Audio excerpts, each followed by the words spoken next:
এভাবে যদি ছাত্রদের নির্বিচারে হত্যা না করা হতো তাহলে হয়তো আমি আমাদের আগের সরকারের পতনের জন্য ডাক দেওয়ার ওইটা মাথায় আমার আসতো না, কারণ এই 16 বছর কিন্তু আমরা সবাই চুপ ছিলাম। আপনাদেরও একটু আমাদের প্রতি কেয়ারিং হওয়া উচিত, কারণ অনেক সময় আমাদের মেয়েদের ড্রেসে একটু হয়। আমার যদি কোনো সংবেদনশীল কোনো ভিডিও চলে আসে, এটাও আপনারা যদি একটু খেয়াল করে করেন তাও আমাদের জন্য উপকার হয়, এটাই বলবো। নারীর জন্য আপনাদেরও একটু চোখ কান খোলা রাখা উচিত। পার্শ্ববর্তী দেশের হুমকি ধামকি, আমরা তো এর মধ্যেই আছি। নতুন সরকার গঠন হয়েছে, স্বাভাবিকভাবে এটা দেশের আমাদের একটু ঝামেলা হবে এইসব কিছু গুছিয়ে ওঠার। তার মধ্যেও যে বললাম প্রাকৃতিক দুর্যোগ, পার্শ্ববর্তী দেশের হুমকি ধামকি, আমরা তো এর মধ্যেই আছি। না, আমি একটা অনেস্ট কথা বলি। দ্য থিং ইজ, রাজনীতি নিয়ে আমার কখনোই খুব ইন্টারেস্ট ছিল না। মানে আমি এই আন্দোলনের এভাবে যদি ছাত্রদের নির্বিচারে হত্যা না করা হতো তাহলে হয়তো আমি আমাদের আগের সরকারের পতনের জন্য ডাক দেওয়ার ওইটা মাথায় আমার আসতো না, কারণ এই 16 বছর কিন্তু আমরা সবাই চুপ ছিলাম।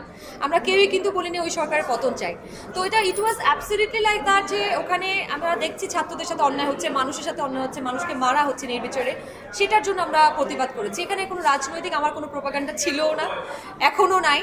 বাট অবশ্যই দেশের ক্রান্তি লগ্নে দেশে যদি কখনো আবার এরকম সিচুয়েশন হয়, সেটা যে কোনো ক্ষেত্রে হোক, রাজনৈতিক ক্ষেত্রে হোক, দেশের ক্ষেত্রে হোক, মানুষের ক্ষেত্রে হোক, আমি দেশের প্রশ্নে আমি সবসময় সরব থাকবো।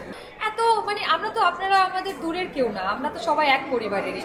আপনি আমার সাথে কিছু করলেন, আমি আপনার খুব আমার খারাপ লাগলে আপনাকে আমি সাইডে নিয়ে বলবো, ভাই এটা কী করলেন, কেন করলেন। মানে এটা নিয়ে এরকমই হয়ে যাওয়ার কথা ছিল। তারপর আমি জানি না কেন এত দূর আগালো। এবং আমি তাও বলবো, ধরেন আপনারাও আমার ভাই ব্রাদারের মতো। আমার যদি কোনো সংবেদনশীল কোনো ভিডিও চলে আসে, এটাও আপনারাও যদি একটু খেয়াল করে করেন তাও আমাদের জন্য উপকার হয়, এটাই বলবো আমি। মানে এটা শুধু দুই পক্ষের সহজ সমাধান হওয়া উচিত ছিল। আমাদেরও আপনাদের প্রতি সহনশীল হওয়া উচিত, আপনাদেরও একটু আমাদের প্রতি কেয়ারিং হওয়া উচিত, কারণ অনেক সময় আমাদের মেয়েদের ড্রেসে একটু হয়। এটা আপনারা যদি নিজের পরিবারের, নিজের বোন মনে করে বা নিজের কাছের মানুষ মনে করে যদি একটু যত্ন সহকারে খেয়াল করে আপলোড করেন তাহলে আমাদের জন্য বেশ হয়, এটা আমি বলবো। অবশ্যই এটা নারীর ক্ষেত্রে খুব সংবেদনশীল একটা বিষয়।